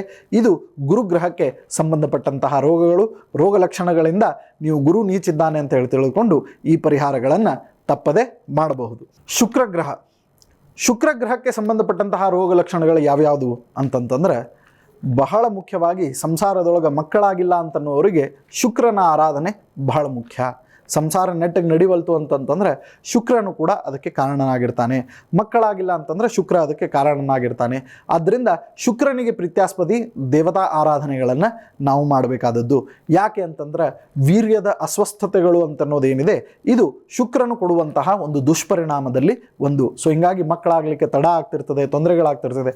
ಆದ್ದರಿಂದ ಶುಕ್ರನಿಗೆ ಪ್ರೀತ್ಯಾಸ್ಪದವಾಗಿ ನಾವು ಕೆಲಸ ಕಾರ್ಯಗಳನ್ನು ಮಾಡಬೇಕು. ಅದರಲ್ಲಿ ಅವರೇ ಬೇಳೆ, ಅವರೇ ಕಾಳುಗಳು ಇವುಗಳನ್ನು ದಾನ ಸ್ವೀಕಾರ ಮಾಡುವಂಥದ್ದು ಹೆಚ್ಚಿನ ಪ್ರಮಾಣದಲ್ಲಿ ಮಾಡ್ಕೋತ ಹೋದ್ವಿ ಅಂತಂತಂದರೆ ಅದರಿಂದ ನಮ್ಗೆ ಗೊತ್ತಾಗ್ಬಿಡ್ತದೆ ಏನು ಅಂತಂದರೆ ಶುಕ್ರನ ನೀಚ ಸ್ಥಾನಕ್ಕೆ ನಾವು ಗುರಿಯಾಗಿದ್ದೇವೆ, ಶುಕ್ರ ನಮ್ಮ ಜಾತಕದಲ್ಲಿ ಸರಿ ಇಲ್ಲ, ಅಥವಾ ಶುಕ್ರನ ಜೊತೆಗೆ ಬೇರೆ ಯಾವುದೋ ಗ್ರಹಗಳ ಒಂದು ಸಂಚಲನ ಮೂಡಿದೆ ಜಾತಕದೊಳಗೆ. ಹೀಗಾಗಿ ಈ ರೋಗಗಳ ಪರಿಹಾರವನ್ನು ನಾವು ಈ ರೋಗಗಳ ಲಕ್ಷಣದಿಂದ ನಮ್ಗೆ ಗೊತ್ತಾಗ್ತದೆ ನಾವು ಶುಕ್ರನ ಒಂದು ನೀಚ ದೃಷ್ಟಿಗೆ ಕಾರಣರಾಗಿದ್ದೇವೆ ಅಂತ ಹೇಳಿ. ಸೊ ಹಾಗಿದ್ರೆ ಈ ರೋಗ ಲಕ್ಷಣಗಳನ್ನು ಮತ್ತೊಮ್ಮೆ ನಿಮ್ಮೆಲ್ಲರಿಗೂ ಕೂಡ ತಿಳಿಸ್ತಾ ಇದ್ದೇನೆ. ಸೊ ಈ ರೋಗ ಲಕ್ಷಣಗಳಿಂದ ನಿಮ್ಗೆ ಗೊತ್ತಾಗ್ಬಿಡ್ತದೆ ಶುಕ್ರನ ಒಂದು ಪೂಜೆಯನ್ನು ನಾವು ಮಾಡಬೇಕು ಅಂಥೇಳಿ. ಯಾವ ರೋಗಗಳು ಅಂತ ಹೇಳಿ ಪ್ರಶ್ನೆ ಮಾಡಿಕೊಂಡ್ರೆ ಕೆಮ್ಮು ಮತ್ತು ಕಫ, ವೀರ್ಯದ ಅಸ್ವಸ್ಥತೆಗಳು, ಮಧುಮೇಹ, ಲೋಹದ ಕ್ಷಯ ಮತ್ತು ಲೈಂಗಿಕ ರೋಗಗಳು. ನೋಡ್ರಿ, ಯಾರಿಗೆ ಡಯಾಬಿಟೀಸ್ ಇಲ್ಲ ಇವತ್ತಿನ ದಿವಸ, ಎಲ್ಲರಿಗೂ ಡಯಾಬಿಟೀಸ್ ಇದೆ. ಸೊ ಡಯಾಬಿಟೀಸಿಗೆ ರಾಮಬಾಣ ಅಂತಂತಂದ್ರೆ ಒಂದು ಪೂಜೆಯೂ ಇದೆ. ಅದು ಯಾವುದು ಅಂತಂತಂದ್ರೆ ಶುಕ್ರನ ಪೂಜೆ. ಮತ್ತು ಶುಕ್ರನಿಗೆ ಪ್ರೀತ್ಯಾಸ್ಪದವಾದಂಥ ಅವರೇ ಬೇಳೆ, ಅವರೇ ಕಾಳುಗಳು, ಇದನ್ನು ವಿಶೇಷವಾಗಿ ಶುಕ್ರನಿಗೆ ನೈವೇದ್ಯ ರೂಪದೊಳಗೆ ಸಮರ್ಪಣೆ ಮಾಡಿ ಅವರೇ ಬೇಳೆಯ ಸ್ವೀಟನ್ನು ಕೂಡ ಮಾಡ್ತಾರೆ, ಅವರೇ ಕಾಳುಗಳ ಸ್ವೀಟನ್ನು ಕೂಡ ಮಾಡ್ತಾರೆ. ಸೊ ಆ ಸ್ವೀಟನ್ನು ಅಥವಾ ಪಲ್ಯದ ರೂಪದೊಳಗೆ ಅದನ್ನು ನೀವು ಸ್ವೀಕಾರ ಮಾಡ್ಕೋತ ಹೋದ್ರಿ ಅಂತಂದ್ರೆ ಆಯುರ್ವೇದದ ಮುಖಾಂತರವಾಗಿಯೂ ಆರೋಗ್ಯದ ಮುಖಾಂತರವಾಗಿಯೂ ಆರೋಗ್ಯವನ್ನು ಪಡೀಲಿಕ್ಕೂ ಸಾಧ್ಯವಿದೆ. ಮತ್ತು ನೀಚನಾಗಿರ್ತಕ್ಕಂತಹ ಶುಕ್ರನ ಒಂದು ಪೂಜೆ ಮಾಡಿದಂತೆಯೂ ಆಗ್ತದೆ. ಮತ್ತು ನಿಮಗೆ ಈ ಎಲ್ಲ ರೋಗಗಳ ಪರಿಹಾರವೂ ಕೂಡ ಸಿಗ್ತದೆ. ಮುಂದಿನ ಗ್ರಹ ಶನಿಗ್ರಹ. ಶನಿಗ್ರಹಕ್ಕೆ ಬಹಳ ಮುಖ್ಯವಾಗಿ ಕಾಲು ನೋವುಗಳು. ಇವತ್ತಿನ ದಿವಸ ಮಂಡೆ ನೋವು ಅಂತ ಹೇಳ್ತಿರಲ್ಲ, ಸೊ ಮಂಡೆ ನೋವು ಇದ್ದವರು ತಪ್ಪದೆ ಶನಿದೇವರ ಆರಾಧನೆಯನ್ನು ಮಾಡಿ. ಯಾರಿಗಿಲ್ಲ ವಯಸ್ಸಾದವ್ರಿಗೆ ಪ್ರತಿಯೊಬ್ಬರಿಗೂ ಮಂಡೆ ನೋವು ಬಂದುಬಿಡ್ತದೆ ಗುರುಗಳೇ, ಹಾಗಿದ್ರೆ ಎಲ್ಲರೂ ಶನಿ ಪ್ರಭಾವಕ್ಕೊಳಗಾಗಿದ್ದೀರೇನು ಅಂತಂದರೆ ನಾನು ನಿಮಗೆಲ್ಲರಿಗೂ ತಿಳಿಸ್ಬಿಡ್ತೇನೆ. ಏನು ಅಂತಂದರೆ ಹೆಚ್ಚು ಕಡಿಮೆ ಮನುಷ್ಯನ ಜೀವನದೊಳಗೆ 45-50 ವರ್ಷಗಳ ಕಾಲ ಶನಿದೇವರ ಆಳ್ವಿಕೆಯೇ ಇರ್ತದೆ. ಆದ್ದರಿಂದ ಶನಿದೇವರು ಯಾವ್ಯಾವ ರೋಗ ಲಕ್ಷಣಗಳಿಗೆ ಕಾರಣ ಆಗ್ತಾರೆ, ಶನಿ ನೀಚನಾಗಿದ್ದಾಗ ಯಾವ ಯಾವ ರೋಗಗಳು ಬರಬಹುದು, ಆ ರೋಗಗಳು ಬಂದಾಗ ನಾವು ಶನಿದೇವರ ಒಂದು ಪೂಜೆಯನ್ನು ಮಾಡಿಬಿಟ್ರೆ ಆ ಒಂದು ಕಾಲಕ್ಕೆ, ಅದಕ್ಕೆ ಶನಿದೇವರಿಗೆ ಎಣ್ಣೆಯನ್ನು ಯಾಕೆ ಉಪಯೋಗ ಮಾಡ್ತಾರೆ, ಎಳ್ಳಿನ ಎಣ್ಣೆ ಆರೋಗ್ಯಕ್ಕೂ ಕೂಡ ಅಷ್ಟೇ ಮಹತ್ತರವಾದದ್ದು. ಸೊ ತಿಲ್ಕ ತೈಲ್ ಅಂತ ಹೇಳ್ತಾರೆ. ನೀವು ಹೆಂಗೆ ನಾರ್ತ್ ಸೈಡಿಗೆ ಹೋಗ್ತೀರಿ ಅಲ್ಲೇ ನಿಮಗೆ ಈ ಎಳ್ಳೆಣ್ಣೆಯ ಉಪಯೋಗ ತಿನ್ನಲು ಕೂಡ ಉಪಯೋಗ ಜಾಸ್ತಿ ಮಾಡ್ತಾರೆ. ಯಾಕೆ ಅಂತಂತಂದರೆ ಮೊಟ್ಟ ಮೊದಲನೇದ್ದು ಈ ರೋಗಗಳು ಬರೋದಿಲ್ಲ. ಬ್ರ್ಯಾಕೆಟ್ನಾಗ ದಯವಿಟ್ಟು ಅಂಡರ್ಲೈನ್ ಮಾಡ್ಕೊಂಡ್ಬಿಟ್ರಿ. ಏನು ಅಂತಂದರೆ ಈ ರೋಗಗಳು ಬರೋದಿಲ್ಲ. ಹಾಗಿದ್ರೆ ಆ ರೋಗಗಳಿಗೆ ಯಾವ್ದ್ಯಾವುದು, ಆ ರೋಗ ಲಕ್ಷಣಗಳು ಬಂದಾಗ ನಮ್ಮ ಜಾತಕದೊಳಗೆ ಶನಿ ವಕ್ರಿಯಾಗಿದ್ದಾನೆ ಅಥವಾ ಶನಿಯ ದೃಷ್ಟಿ ನೀಚ ಇದೆ ಅಂತ ಹೇಳಿ ನಾವು ತಿಳಿದುಕೊಳ್ಬಿಡ್ಬೋದು. ಬನ್ನಿ ಹಾಗಿದ್ರೆ ಆ ರೋಗಗಳನ್ನು ನೋಡ್ತಾ ಹೋಗೋಣ. ಕಾಲುಗಳಲ್ಲಿ ನೋವು ಮತ್ತು ಕೆಲವೊಮ್ಮೆ ಭಾಳ ಗಾಬರಿ ಆಗಿಬಿಡೋದು. ಏನಪ್ಪ, ಸಂತೋಷದ ಸುದ್ದಿ ಬಂದರೂ ಅಷ್ಟೇ ಗಾಬರಿ, ದುಃಖ ಬಂದಾಗಲೂ ಅಷ್ಟೇ ಗಾಬರಿ. ಸೊ ಈ ರೀತಿಯಾಗಿ ಒಂದು ಗಾಬರಿಯಿಂದ ಭಯದಿಂದ ವಾತಾವರಣದ ನಿರ್ಮಾಣವಾಗುವುದು ಇದು ಪ್ರಮುಖವಾಗಿರ್ತಕ್ಕಂತಹ ರೋಗ ಲಕ್ಷಣ. ಕೀಲು ನೋವು, ಪಾರ್ಶ್ವವಾಯು, ಕ್ಯಾನ್ಸರ್ದಂತಹ ರೋಗಗಳು ಕೂಡ ಶನಿದೇವರ ಒಂದು ನೀಚ ಪ್ರಭೆಗೆ ನಾವು ಒಳಗಾದಾಗ ನಮಗಾಗ್ತದೆ. ಆದ್ದರಿಂದ ಶನಿದೇವರ ಆರಾಧನೆ ಮಾಡೋದ್ರಿಂದ ಈ ಎಲ್ಲ ದೊಡ್ಡ ದೊಡ್ಡ ರೋಗಗಳಿಗೂ ಕೂಡ ನಮಗೆ ಪರಿಹಾರ ಸಿಗ್ತದೆ. TB ರೋಗ, ಮಾನಸಿಕ ಒಂದು ಅಸ್ವಸ್ಥತೆ ಮತ್ತು ಬಹಳ ಗಾಬರಿಗೊಳ್ಳುವಿಕೆ, ಸೊ ಇದೆಲ್ಲದಕ್ಕೂ ಕೂಡ ರೋಗ ಲಕ್ಷಣಗಳು, ಈ ಎಲ್ಲ ರೋಗ ಲಕ್ಷಣಗಳು ಕೂಡ ಶನಿದೇವರ ಒಂದು ಪ್ರಭೆಯಲ್ಲಿ ನೀಚ ದೃಷ್ಟಿಯಲ್ಲಿ ನಾವು ಬಂದರೆ ಅದು ಸಾಧ್ಯವಾಗ್ತದೆ. ಆದ್ದರಿಂದ ಈ ರೋಗಗಳು ಬಂದಾಗ ನಾವು ಅಂದ್ಕೊಂಡು ಬಿಡಬೇಕೇನು, ಶನಿದೇವರ ಪೂಜೆ ಮಾಡಬೇಕು ಅಂತ ಹೇಳಿ. ಸೊ ಅದಕ್ಕೆ ತಪ್ಪದೆ ಈ ಎಲ್ಲ ರೋಗಗಳಿಗೆ ಶನಿದೇವರ ಪೂಜೆಯನ್ನು ಮಾಡಿ. ಶನಿದೇವರ ಪೂಜೆ ಅಂತ ಹೇಳಿ ಬಂದಾಗ ಅದಕ್ಕೆ ಎಳ್ಳೆಣ್ಣೆಯನ್ನು ಉಪಯೋಗಿಸುವಂಥದ್ದು, ಎಳ್ಳು ದಾನ ಮಾಡುವಂಥದ್ದು, ಎಳ್ಳಿನ ಉಂಡೆಗಳನ್ನು ಸೇವನೆ ಮಾಡುವಂಥದ್ದು, ಔಷಧೀಯ ಗುಣಗಳು ಎಳ್ಳಿಗೆ ಇದೆ. ಸೊ ಈ ರೀತಿಯಾಗಿ ಪದಾರ್ಥಗಳನ್ನು ಶನಿದೇವರಿಗೆ ಸಮರ್ಪಣೆ ಮಾಡಿ ನೀವು ಅದನ್ನು ಮನಸ್ಸಿಗೂ ಹೇಳಿ ಮತ್ತು ದೇಹಕ್ಕೂ ಹೇಳಿ, ದೇಹಕ್ಕೆ ಎಳ್ಳಿನ ಉಂಡೆಯನ್ನು ಕೊಡಿ, ಎಳ್ಳು ಸೇವನೆಯನ್ನು ಮಾಡಿ ಮತ್ತು ಮನಸ್ಸಿಗೆ ಒಂದು ದೃಢತೆಯನ್ನು ಹೇಳಿ, ಅವಶ್ಯವಾಗಿ ಒಳ್ಳೆಯದಾಗ್ತದೆ. ಮುಂದಿನ ಗ್ರಹ ರಾಹು. ಸಾಂಕ್ರಾಮಿಕ ರೋಗಗಳು, ಪೈಲ್ಸ್, ಕೈಕಾಲು ಊತ, ಸೊ ಇದೆಲ್ಲವೂ ಕೂಡ ರಾಹು ಗ್ರಹಕ್ಕೆ ಸಂಬಂಧಪಟ್ಟಂತಹ ರೋಗ ಲಕ್ಷಣಗಳಾಗಿವೆ. ಸೊ ಇಂತಹ ರೋಗ ಲಕ್ಷಣಗಳು ಕಂಡಾಗ ನಾವೇನು ಮಾಡಬೇಕು, ರಾಹುವಿನ ಒಂದು ಆರಾಧನೆಯನ್ನು ನಾವು ಮಾಡ್ತಾ ಹೋಗಬೇಕು. ಅದಕ್ಕೆ ಉದ್ದಿನ ಬೇಳೆ, ಉದ್ದಿನ ಕಾಳುಗಳನ್ನು ಹೆಚ್ಚಿನ ಪ್ರಮಾಣದಲ್ಲಿ ನಾವು ಸ್ವೀಕರಿಸುವಂಥದ್ದು, ಅದನ್ನು ದಾನ ಕೊಡುವಂಥದ್ದನ್ನು ಮಾಡಬೇಕು. ರಾಹುವಿನ ಮಂತ್ರದ ಜಪವೂ ಕೂಡ ನಮಗೆ ತಾರಕವಾಗಿರ್ತದೆ. ರಾಹು ನೀಚನಾಗಿದ್ದಾಗ ನಮ್ಮ ಜಾತಕದೊಳಗೆ ಈ ಎಲ್ಲ ರೋಗಗಳು ಅವಶ್ಯವಾಗಿ ಸಂಭವಿಸುವಂತಹ ಲಕ್ಷಣಗಳು ನಮಗೆ ಕಂಡುಬರ್ತವೆ. ವಿಷರೋಗ, ಹಾವು ಕಡಿತ, ಪಿಶಾಚಿ ಬಾಧೆ, ದೆವ್ವ, ಭೂತ, ಪ್ರೇತ, ಪಿಶಾಚಗಳ ಬಾಧೆ ಆಗ್ಲಿಕ್ಕತ್ತದ, ನನಗೆ ಯಾರೋ ಮಾಟ ಮಾಡ್ಸ್ಯಾರ, ಮಂತ್ರ ಮಾಡ್ಸ್ಯಾರ, ಆಮೇಲೆ ನನಗೆ ಹೆದರಿಕೆ ಆಗ್ತದೆ. ಸೊ ಈ ಎಲ್ಲದಕ್ಕೂ ಕಾರಣ ರಾಹುವಿನ ಒಂದು ಸಂಚಾರ. ರಾಹು ನೀಚನಾಗಿದ್ದಾಗ ಈ ರೋಗ ಲಕ್ಷಣಗಳು ನಮ್ಮಲ್ಲೇ ಕಂಡುಬರ್ತವೆ. ಅಕಸ್ಮಾತಾಗಿ ಹಾವು ಕಡಿತ ಆಯಿತು ಅಂತಂದರೆ ಅದಕ್ಕೂ ಕೂಡ ರಾಹುವಿನ ದಶೆ. ಯಾಕಂತಂದರೆ ರಾಹು ಅಂತಂತಂದರೆ ಮುಖ, ಕೇತು ಅಂತಂದರೆ ಬಾಲ. ಸೊ ಹೀಗಿರ್ತಿರ್ಬೇಕಾದ್ರೆ ರಾಹು ನೀಚನಾಗಿದ್ದಾಗ ಕೆಲವೊಮ್ಮೆ ಹಾವು ಕಡಿಯುವಂತಹ ಸಂದರ್ಭವೂ ಕೂಡ ಬರ್ತದೆ. ಸೊ ಈ ಎಲ್ಲ ರೋಗ ಲಕ್ಷಣಗಳನ್ನು ಏನು ತಿಳಿಸಿದ್ದೇನೆ ಇದೆಲ್ಲದಕ್ಕೂ ಕೂಡ ತಪ್ಪದೆ ರಾಹುವಿನ ಪೂಜೆಯನ್ನು ಮಾಡಬೇಕು. ಕೇತು ಅಂಥೇಳಿ ಬಂದಾಗ ಪ್ರಮುಖವಾಗಿ ಚರ್ಮರೋಗಗಳು ಪ್ರಮುಖವಾಗಿ ಕೇತು ನೀಚನಾಗಿದ್ದಾಗ ನಮಗೆ ಕಂಡು ಬರ್ತದೆ. ಅದಕ್ಕೆ ಈ ನವಗ್ರಹಗಳಲ್ಲಿ ಒಟ್ಟಾರೆಯಾಗಿ ಯಾವ ಯಾವ ರೋಗಗಳು, ಅದರಿಂದ ಆಗತಕ್ಕಂತಹ ಪರಿಹಾರಗಳು, ಇದೆಲ್ಲವನ್ನು ಕೂಡ ನಾನು ನಿಮಗೆ ಇವತ್ತಿನ ದಿವಸ ತಿಳಿಸ್ಕೊಟ್ಟಿದ್ದೇನೆ. ಇದರಿಂದ ನಮಗೇನು ಗೊತ್ತಾಗ್ತದೆ ಅಂತಂತಂದರೆ 9 ನವಗ್ರಹಗಳ, ಅದಕ್ಕೆ ನವಗ್ರಹ ಯಂತ್ರ ಅಂಥೇಳಿ ಯಾಕೆ ಇಟ್ಕೊಳ್ತಾರೆ, ನವಗ್ರಹ ಉಂಗುರವನ್ನು ಯಾಕೆ ಹಾಕ್ಕೊಳ್ತಾರೆ ಅಂತಂತಂದರೆ ಯಾವುದೇ ಗ್ರಹದ ಒಂದು ನೀಚತೆ ನಮಗೆ ಉಂಟಾಗಬಾರ್ದು ಅಂತನೋ ಕಾರಣಕ್ಕೆ ಎಷ್ಟೋ ಜನ ಇವತ್ತಿನ ದಿವಸ ನವಗ್ರಹದ ಉಂಗುರವನ್ನು ಹಾಕ್ಕೊಳ್ತಾರೆ, ನವಗ್ರಹ ಯಂತ್ರವನ್ನು ವಿಶೇಷವಾಗಿ ಉಪಯೋಗ ಉಪಯೋಗ ಮಾಡ್ತಾರೆ. ಈ ರೋಗ ಲಕ್ಷಣಗಳು ಕೂಡ ಅದಕ್ಕೆ ಎಷ್ಟೋ ಬಾರಿ ಜ್ಯೋತಿಷ್ಯ ಶಾಸ್ತ್ರದೊಳಗೆ ಏನಪ್ಪ ಅಂತಂತಂದ್ರೆ ಕೇವಲ ನಿಮಗೆ ಗ್ರಹಗತಿಗಳ ಪರಿಹಾರ ಒಂದೇ ಹೇಳಿಲ್ಲ, ಕಿಂತು ನಿಮ್ಮ ಆರೋಗ್ಯದ ಕಡೆಗೂ ಕೂಡ ಗಮನವನ್ನು ಕೊಟ್ಟರು. ನಾವು ಎಷ್ಟೋ ಜನ ಬರ್ತಾರೆ, ಇಲ್ರಿ ನನ್ನ ಡೇಟ್ ಆಫ್ ಬರ್ತ್ ಗೊತ್ತಿಲ್ಲ, ನನ್ನ ಟೈಮ್ ಗೊತ್ತಿಲ್ಲ, ನನ್ನ ಕೈ ನೋಡಿ ಹೇಳ್ರಿ, ನನ್ನ ಮುಖ ನೋಡಿ ಹೇಳ್ರಿ. ಹಂಗಲ್ಲ, ಅದಕ್ಕೆ ಜ್ಯೋತಿಷ್ಯದವರು ಏನು ಮಾಡಿಬಿಟ್ರು ಅಂತಂತಂದ್ರೆ ಎಲ್ಲ ಋಷಿಗಳು ಮುನಿಗಳು ಸೇರಿಕೊಂಡು ರೋಗ ಲಕ್ಷಣದಿಂದಲೂ ಜ್ಯೋತಿಷ್ಯವನ್ನು ಹೇಳಬಹುದು ಅಂಥೇಳಿ. ಸೊ ಈ ರೀತಿಯಾಗಿ ರೋಗ ಲಕ್ಷಣಗಳನ್ನು ಕಂಡಾಗ ಅವಶ್ಯವಾಗಿ ತಪ್ಪದೆ ಈ ದಾನ ಧರ್ಮಗಳನ್ನು ನೀವು ಮಾಡಿ, ಇದರಿಂದ ನಿಮಗೆ ಎಲ್ಲ ರೀತಿಯಾದಂಥ ಒಳಿತು ಪ್ರಾಪ್ತಿಯಾಗ್ತದೆ. ನವಗ್ರಹಗಳ ಪೂಜೆ ಕೇವಲ ನಿಮಗೆ ಪುಣ್ಯವನ್ನು ಕೊಡುವಂಥದ್ದಷ್ಟೇ ಅಲ್ಲ, ಕಿಂತು ನಿಮಗೆ ಆರೋಗ್ಯವನ್ನು ಕೊಡುವಂಥದ್ದು ಇದೆ. ಸೊ ಅದಕ್ಕೆ ಆರೋಗ್ಯದ ಪ್ರಕಾರವಾಗಿಯೂ ಕೂಡ ನಾವು ಜ್ಯೋತಿಷ್ಯವನ್ನು ಬಳಸ್ಬೋದು ಅಂತನ್ನೋದು ಈ ಒಂದು ದೃಷ್ಟಾಂತದಿಂದ ನಮಗೆ ಗೊತ್ತಾಗ್ತದೆ. ಆದ್ದರಿಂದ ಇಂತಹ ಎಲ್ಲ ಬಾಧೆಗಳಿಗೆ ಪರಿಹಾರ ನಿಮಗೆ ಬರುವ 29ನೇ ತಾರೀಕು ಮಾರ್ಚ್ ದಿವಸ ಆಗ್ತಾ ಇದೆ. ಅವತ್ತಿನ ದಿವಸ ನವಗ್ರಹ ಸಹಿತವಾಗಿ ಅವತ್ತಿನ ದಿವಸ ಶನಿಶಾಂತಿ ಹೋಮದ ಕಾರ್ಯ ನಡೀತಾ ಇದೆ. ಈ ನವಗ್ರಹಗಳಿಗೆ ಎಲ್ಲರಿಗೂ ಕೂಡ ಪ್ರೀತ್ಯಾಸ್ಪದವಾಗಿ ಧಾನ್ಯಗಳನ್ನು ಇಟ್ಟು ಆಹುತಿಗಳನ್ನು ಸಮರ್ಪಣೆ ಮಾಡೋದರಿಂದ ಎಲ್ಲ ರೋಗ ಪರಿಹಾರವನ್ನು ಕೂಡ ನಾವು ನೋಡ್ತಾ ಇದ್ದೇವೆ. ವಿಶ್ವೇಶ್ವರ ನಗರದ ಶ್ರೀ ಶನಿದೇವರ ದೇವಸ್ಥಾನ ವಿಶ್ವೇಶ್ವರ ನಗರ ಹುಬ್ಬಳ್ಳಿ ಒಳಗೆ ಇದೆ. ಬಹಳ ಸುಂದರವಾಗಿರ್ತಕ್ಕಂತಹ ಶನಿದೇವರು ಅನುಗ್ರಹವನ್ನು ಮಾಡತಕ್ಕಂತಹ ಶನಿದೇವರ ಪೂಜೆ ಮಾಡೋಣದ್ರಿಂದ ಮಾರ್ಚ್ 29ನೇ ತಾರೀಕು ಅಮಾವಾಸ್ಯ ಶನಿ ಬದಲಾವಣೆಯನ್ನು ನಾವು ನೋಡ್ತಾ ಇದ್ದೇವೆ. ಆ ಶನಿದೇವರ ಬದಲಾವಣೆಯ ಸಂದರ್ಭದಲ್ಲೇ ಈ ಎಲ್ಲ ಪೂಜೆ ಪುನಸ್ಕಾರಗಳು ಆಗುವಂಥದ್ದು. ಆದ್ದರಿಂದ ತಪ್ಪದೆ ತಾವೆಲ್ಲರೂ ಕೂಡ ಬರುವ 29ನೇ ತಾರೀಕು ಹುಬ್ಬಳ್ಳಿಗೆ ಬನ್ನಿ, ನಾನು ಇರ್ತೇನೆ, ನಿಮ್ಮನ್ನು ಭೇಟಿ ಆಗ್ತೇನೆ ಅಂತ ಹೇಳ್ತಾ ಆ ಶನಿದೇವರ ದರ್ಶನವನ್ನು ಮಾಡಿಕೊಂಡು ವಿಶೇಷವಾಗಿ ಯಂತ್ರಗಳನ್ನು ಏನು ಪ್ರಸಾದ ರೂಪದಲ್ಲಿ ಕೊಡ್ತಾ ಇದ್ದೇವೆ, ಮತ್ತು ಅದೇ ರೀತಿಯಾಗಿ ಒಂದು ಉಂಗುರದ ಆಭರಣ ಏನು ಶನಿದೇವರಿಗೆ ಸಮರ್ಪಣೆ ಮಾಡಿ ನಿಮಗೆ ನೀಡ್ತೇವೆ. ಸೊ ಇದೆಲ್ಲವನ್ನು ಕೂಡ ನೀವು ಸ್ವೀಕಾರ ಮಾಡಿಕೊಂಡು ಆ ಶನಿದೇವರ ಸಂಪೂರ್ಣವಾದಂಥ ಅನುಗ್ರಹಕ್ಕೆ ಪಾತ್ರ ಆಗ್ಬೋದು ಅಂತ ಹೇಳ್ತಾ ಸೊ ಇವತ್ತಿನ ಕಾರ್ಯಕ್ರಮವನ್ನು ಇಲ್ಲಿಗೆ ಮುಗಿಸ್ತಾ ಇದ್ದೇವೆ. ಮಧ್ವಾಂತರ್ಗತ ಶ್ರೀಕೃಷ್ಣ ಅರ್ಪಣಮಸ್ತು.